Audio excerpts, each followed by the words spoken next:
Les sujets du jour de la revue fiduciaire. Premier sujet de notre JT. 5e édition de la Grande Exposition du « Fabriqué en France ». La Grande Exposition du « Fabriqué en France » est un événement annuel qui met à l'honneur les industriels, artisans, producteurs et associations pleinement engagés dans la fabrication française. L'édition 2025, qui se tiendra à l'Élysée les 15 et 16 novembre, mettra en avant les produits et services considérés comme stratégiques pour la nation. La sélection des candidats s'effectue en 2 phases. À l'échelon régional, les préfets de région font une présélection de 3 produits candidats par département. À l'échelon national, un jury national composé d'experts choisira un lauréat par département. Pour candidater, les entreprises doivent déposer un formulaire pour chaque produit ou solution qu'elles souhaitent présenter, avec la possibilité de présenter jusqu'à 3 produits. Les entreprises ayant déjà eu un de leurs produits sélectionnés lors d'une édition précédente peuvent soumettre une nouvelle candidature pour un autre produit, ou pour le même produit si sa conception, sa fabrication ou son utilisation ont été significativement améliorées par rapport à la candidature précédente.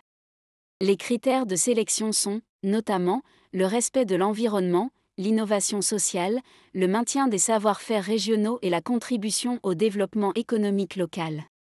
Les candidatures peuvent être déposées sur la plateforme dédiée jusqu'au 14 juin, 23h59, 5e édition de la Grande Exposition du Fabriqué en France, dossier de candidature, démarche-simplifiée.fr. Deuxième sujet de notre JT. Chambre d'hôtes. Le ministre de l'Économie a récemment été interrogé sur le traitement fiscal des revenus issus de la location de chambres d'hôtes.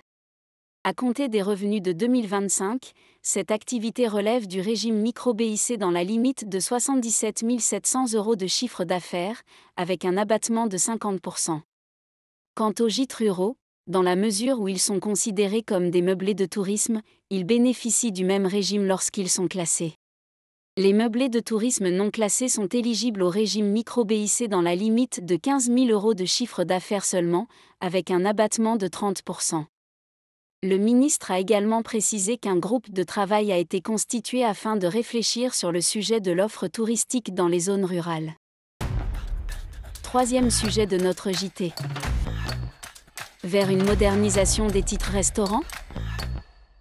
Une proposition de loi déposée le 13 mai 2025 à l'Assemblée nationale vise à moderniser le dispositif des titres restaurants. Elle doit encore poursuivre son parcours législatif avant d'être éventuellement applicable. Elle envisage de pérenniser la règle dérogatoire permettant d'acheter avec un titre restaurant tout produit alimentaire, qu'il soit ou non directement consommable.